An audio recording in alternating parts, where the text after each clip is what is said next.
नमस्कार दोस्तों, देवकुल एकेडमी पे मैं देव आपका हार्दिक स्वागत करता हूँ। आशा करता हूँ आप सभी स्वस्थ मस्त और ज़बरदस्त होंगे और बेहतर तरीके से अपनी तैयारी कर रहे हैं। आज हम इसी श्रृंखला में एक और नई क्लास जो आपकी पॉलिटी की रहेगी, पॉलिटी की क्लास शुरू करने वाले हैं। बेहतर तरीके से आपको पॉलिटी के कंटेंट का हम रिवीजन कराएंगे और नोट्स बहुत बेहतर तरीके से बने हुए नोट्स हैं कि आपको देख के आप समझेंगे कि हाँ वाकई इसमें कंटेंट है और बड़े डीप में ये आपको कराया जाएगा। महज ये लगभग 2 घंटे की क्लास को 2 घंटे की क्लास को आपके लिए मात्र 15 से 20 मिनट में लेके आए हैं। तो आप ज़रूर देखें, 15 से 20 मिनट में, सिर्फ 15 से 20 मिनट में आपको ये क्लास उपलब्ध कराई जाएगी। तो बिना किसी देरी के शुरुआत करेंगे हम आज की क्लास की। तो आज पढ़ने वाले हैं संविधान और भारतीय राज्य व्यवस्था। ठीक है, बात करें संविधान की कि संविधान क्या होता है, तो नियमों कानूनों का ऐसा संकलन जो किसी देश का शासन चलाने के लिए आवश्यक है। यानी नियम और कानूनों का ऐसा संकलन जो किसी देश का शासन चलाने के लिए आवश्यक हो, उसे हम संविधान कहते हैं। वहीं राज्य व्यवस्था की अगर बात करें तो संविधान को व्यवहार में लाना ही हमारी राज्य व्यवस्था है। अब कैसे, तो वो एक एग्जाम्पल से समझे। जैसे अनुच्छेद 17 है, वो हमारा अस्पृश्यता का अंत करता है, यानी छुआछूत को नहीं मानता और ऐसा जो भी करता है उसके लिए सजा के प्रावधान है अनुच्छेद 17 के तहत। अब इस अनुच्छेद 17 का पालन कराने के लिए नागरिक अधिकार संरक्षण अधिनियम 1955 आया था। इससे ये नियम बनाए गए थे कि अस्पृश्यता का अंत किया जाए। उस समय ये चीज बहुत चरम पे थी, छुआछूत, ऊंच नीच, बड़ी जाति छोटी जाति। तो इन सब को समाप्त करने के लिए कि छुआछूत लोगों में ना हो, उसके लिए ये एक आर्टिकल था जो 17 हमारा, उसके लिए नागरिक अधिकार संरक्षण अधिनियम 1955 लाया गया था। क्लियर।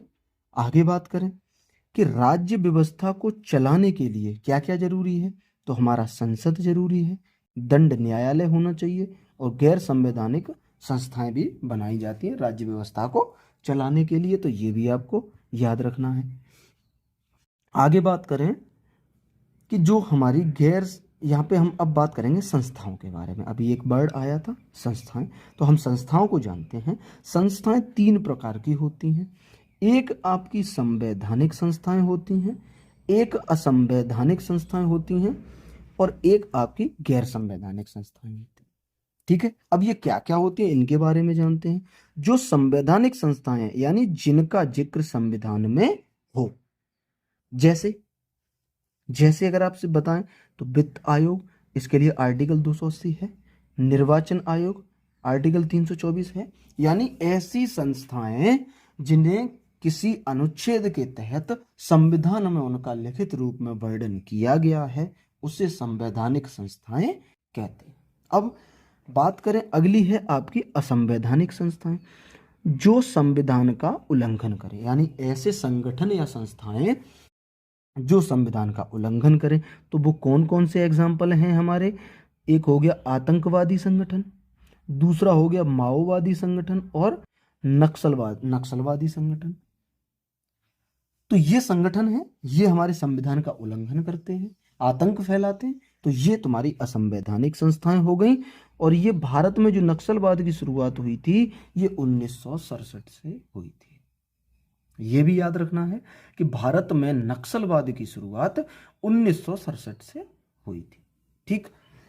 आगे हम बात करें कि गैर संवैधानिक क्या होता है, यानी जिनका जिक्र संविधान में ना हो, जिनका जिक्र संविधान में ना हो लेकिन जिनका जो गठन है अब संविधान में नहीं होगा। तो आप कहेंगे कि अगर संविधान में जिक्र नहीं है तो ये गैर संवैधानिक हुई। ठीक।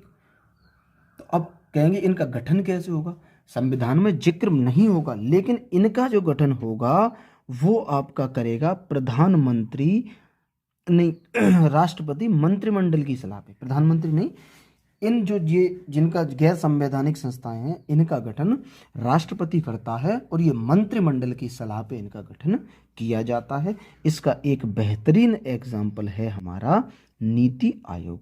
ये कार्यकारी संस्था है, ये संवैधानिक संस्था नहीं है और नीति आयोग के लिए आपका संविधान में कहीं कोई अनुच्छेद नहीं है। तो ये तुम्हारी गैर संवैधानिक संस्था। आगे आपसे बात करें कि नक्सलवाद को रोकने के लिए एक नोट है, यूपा एक्ट 1967 में आया था। ये गैर कानूनी गतिविधियां रोकथाम अधिनियम है, यूपा एक्ट। इसको भी याद रखना है कि यूपा की फुल फॉर्म क्या है, गैर कानूनी गतिविधियां रोकथाम अधिनियम। तो ये नक्सलवाद को रोकने के लिए 1987 में आया था, जब नक्सलवाद की भारत में शुरुआत हुई थी। यहां तक कोई दिक्कत? अगले पे चलें। यहां बात करें सांविधिक संस्थाओं की, ठीक है। सांविधिक संस्थाएं क्या होती हैं? तो जैसे एनएचआरसी, इसकी स्थापना 1993 में की गई थी। केंद्रीय सूचना आयोग, ये 2005 में स्थापित हुआ था, ये भी एक सांविधिक संस्था है। और राष्ट्रीय महिला आयोग, ये भी एक सांविधिक संस्था है, इसकी शुरुआत आपकी 1990 में हुई थी। आगे आपसे पूछे कि संविधान की आवश्यकता क्या है, ये दो क्वेश्चन पूछे जा सकते हैं। तो इसके लिए आपको बताएं कि बुनियादी नियमों का ऐसा समूह उपलब्ध कराएं जिसमें समाज के सदस्यों में एक न्यूनतम समन्वय यानी संयोग और विश्वास बना रहे, और समाज में निर्णय लेने की शक्ति किसके पास होगी, ये सब इसके लिए संविधान आवश्यक। तो ये भी दो पॉइंट हैं जिनको आपको बस दिमाग में याद रखना है, पेपर में नहीं पूछे जाते लेकिन आपको याद रखना है। अगले पे बात करें, अब हम बात करते हैं संविधान की। अब बात करें संविधान की, तो संविधान दो प्रकार का होता है, एक आपका होता है लिखित संविधान और एक होता है अलिखित संविधान। लिखित संविधान की हम बात करें तो लिखित संविधान यानी लिखित अंश इसमें ज्यादा होगा और अलिखित अंश इसमें कम होगा, और इसका सबसे बेस्ट एग्जाम्पल है अपना देश भारत। भारत का संविधान सबसे बड़ा लिखित संविधान है, ये आपको याद रखना है।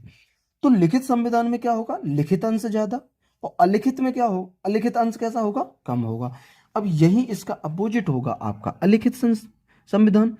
अलिखित संविधान में जो अलिखित अंश है वो ज्यादा होगा और लिखित अंश इसमें कम होगा, और इसका एक बेहतरीन एग्जाम्पल है अपना ब्रिटेन, इंग्लैंड इसका एक एग्जाम्पल है। लिखित संविधान की अगर बात करें तो लिखित संविधान निर्मित होता है और वहीं अलिखित संविधान विकसित किया जाए। अलिखित संविधान विकसित होता है और लिखित संविधान निर्मित होता है। लिखित संविधान को इसको लागू करने की तारीख होती है और इसकी लागू तारीख नहीं होती है। इसको लागू करने की तारीख होती है लेकिन अलिखित संविधान को लागू करने की तारीख नहीं होती है।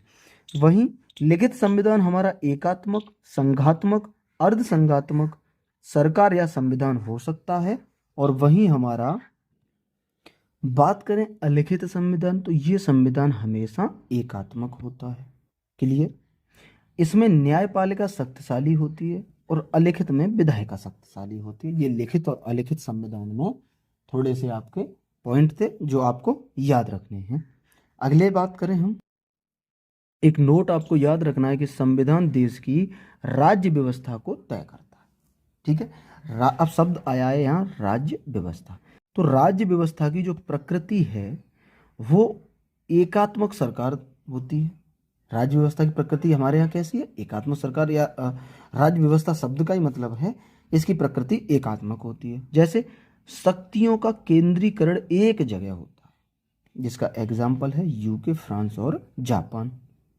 और वहीं केंद्र व राज्य के बीच विवाद कम होता है एकात्मक सरकार में, और निर्णय तेजी से और कम खर्चीले होते हैं।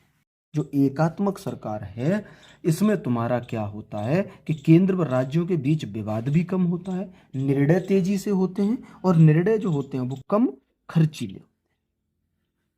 ठीक है, फिर बात करते हैं तुमसे संघात्मक संविधान की।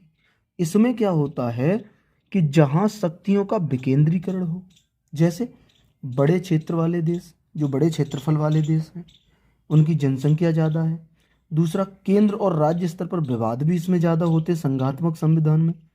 निर्णय में भी देरी होती है और ये अधिक खर्चीले होते हैं। एकात्मक संविधान और संघात्मक संविधान में यह अंतर है। वहीं क्षेत्रीय महत्वाकांक्षाओं को वरीयता। बात करें अब इंडिया की, तो भारत में संघ सूची में तुम्हारे 100 विषय हैं, और वहीं भारत की राज्य सूची की बात करें तो इसमें आप में के 61 विषय हैं। तो ये भी याद रखना, सूचियों के विषय आपसे पूछ लिए जाते हैं। क्लियर यहां तक? अगले की बात करें कि भारत का संविधान अर्धसंघात्मक है। ये किसने कहा? तो केसी वियर ने बताया कि भारत का संविधान अर्धसंघात्मक है। एक और कथन है कि भारत का संविधान सहकारी संघवाद है। ये ग्रैनवेल ऑस्टिन ने कहा था। और वहीं केंद्रीकरण का संघवाद आइवर जेनिंग्स ने कहा। भारत के संविधान को केंद्रीकरण का संघवाद आइवर जेनिंग्स ने कहा। और ये प्रश्न आपको, ये तीनों के तीनों 100% याद रखने हैं, ये पूछे जाते हैं। ये तीनों महत्वपूर्ण हैं, आपको याद रखने हैं। अगले पे चलें। यहां बात करेंगे हम परिसंघ की। ठीक है, यहां किसकी बात करेंगे हम? एक सेकंड, यहां बात करेंगे हम परिसंघ। ये सबसे कमजोर होता है, यानी सदस्य इसमें स्वैच्छिक होते हैं। स्वैच्छिक का मतलब क्या है? कि अपनी इच्छा से इसे छोड़ सकते हैं। जो परिसंघ है ये सबसे कमजोर है। इसमें सदस्य जितने भी रहते हैं वो अपनी इच्छा से रहते हैं, तो इसे वो अपनी इच्छा के अनुसार फिर छोड़ भी सकते हैं। फिर एक और आता है इसमें संघ। बात करें हम संघ की, तो ये तुम्हारा, इसका एग्जाम्पल है यूएसएसआर। यूएसएसआर 15 देशों से मिलकर बना था। और संघ की एक खासियत है कि इससे अलग होने के लिए संधि को तोड़ना होता है।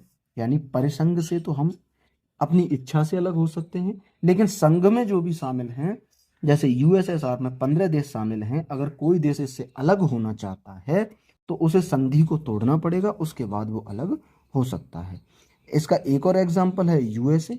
जैसे ये 50 स्टेट से मिलकर बना है। अगर यूएसए के जो 50 स्टेट हैं उनमें से कोई अलग होना चाहता है तो पहले उसे संधि को तोड़ना होगा, उसके बाद वो इससे अलग हो सकता है। तो ये संघ और परिसंघ समझे। अगले की बात करें, अब हम एक इंपोर्टेंट चीज यहां देखते हैं यूएसए की क्रांति के बारे में। जैसे यूएसए है वो भी हमारी तरह गुलाम रहा था। तो ये 4 जुलाई 1776 को आजाद हुआ था ब्रिटेन से, यानी ब्रिटेन का ये गुलाम था। और 4 जुलाई 1776 को यूएसए आजाद हुआ था। जो अमेरिकी क्रांति चली थी ये 1775 से 1783 तक अमेरिकी क्रांति चली थी, और फिर यूएसए आजाद हो गया था। यूएसए में जो परिसंघ बना वो तुम्हारा 1777 में बना था, और ये कार्यरत 1781 से 89 तक रहा।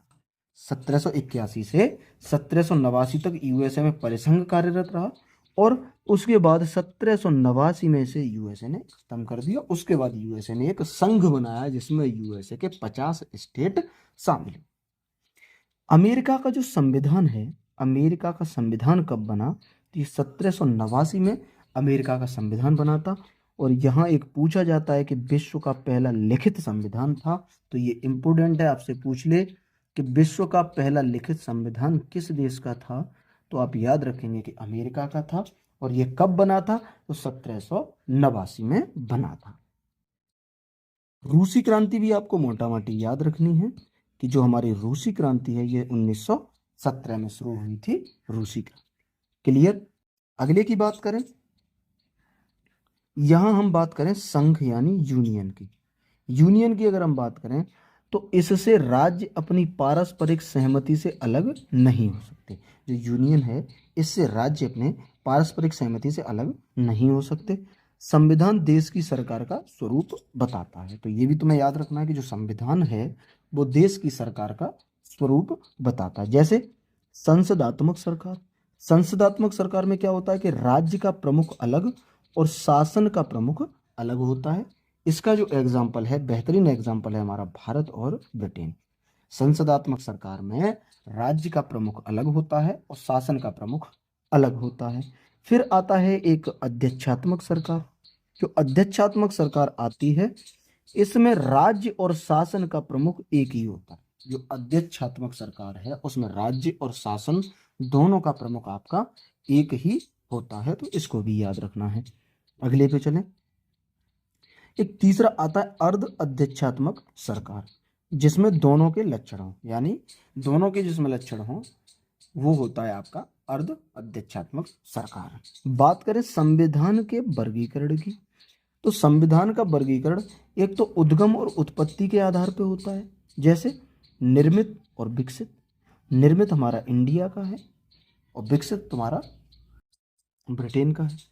दूसरा इसमें होता है शासन प्रणाली के आधार पर, जैसे राजतंत्र और लोकतंत्र।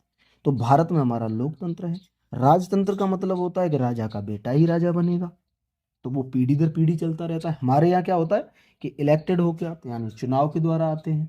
तो ये तुम्हारा लोकतंत्र हो गया और राजतंत्र। तो शासन की प्रणाली के आधार पर संविधान दो प्रकार का होता है, राजतंत्र और लोकतंत्र, ये भी याद रखना है। अगले पे बात करें कि संशोधन के आधार पे, किसके आधार पे, तो तुम्हारा संशोधन के आधार पे। संशोधन के आधार पे क्या होता है कि एक कठोर और एक लचीला होता है। जैसे कठोर तुम्हारा यूएसए का संविधान है और लचीला तुम्हारा श्रीलंका का संविधान है। लेकिन भारत का जो संविधान है वो तुम्हारा कठोर और लचीला दोनों। भारत का संविधान अगर आपसे पूछा जाए तो वो कठोर और लचीला दोनों प्रकार का संविधान है भारत का संविधान, ये भी आपको याद रखना है। अगले की बात करें, एक संघ के आधार पर संविधान का बड़ा वो होता है विभाजन, तो एक संघात्मक होता है और दूसरा एकात्मक होता है। और वहीं आपका संकलन के आधार पर अगर बात करें तो एक लिखित होता है और एक अलिखित होता है।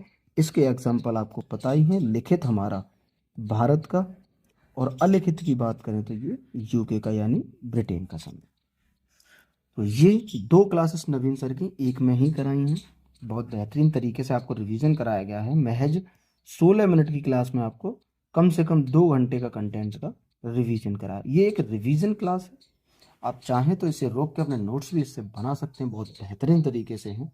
लेकिन मैं कहूँगा कि बेहतर तरीके से आप इससे रिवीजन करें। और कोई भी एग्ज़ाम हो, वनडे एग्ज़ाम इंडिया का, जिससे एक क्वेश्चन बाहर नहीं जाएगा इस क्लास से, ये मैं गारंटी देता हूँ आपको। 100% यहाँ से क्वेश्चन फंसेंगे अगर आप इसे पूरा पढ़ लेते हैं मन से, तो तैयार कर लेते हैं तो इससे 100% क्वेश्चन फंसेंगे, एक क्वेश्चन बाहर आपका नहीं जाएगा। महज इसकी 50 से 55 क्लास होंगी, ठीक है, 50 से 55 क्लास होंगी, 20-20 15-15 20-20 मिनट की। तो आप खुद देख लो कि बहुत कम समय में आपका बेहतर तरीके से रिवीजन होगा और कंटेंट तैयार होगा। और ज्योग्राफी जो चलाई थी उसकी भी 50 से 55 ही क्लास होंगी, ठीक है। इतने कम समय में बहुत बेहतर तरीके से आपको रिवीजन कराया जाएगा। तो अगर क्लास पसंद आए तो आप वीडियो को लाइक करें, ज़्यादा से ज़्यादा लोगों तक शेयर करें, और चैनल पर अगर आप नए हैं तो चैनल को सब्सक्राइब जरूर करें। मिलेंगे अगली वीडियो में, तब तक के लिए नमस्ते, नमस्कार, जय हिंद, वंदे मातरम।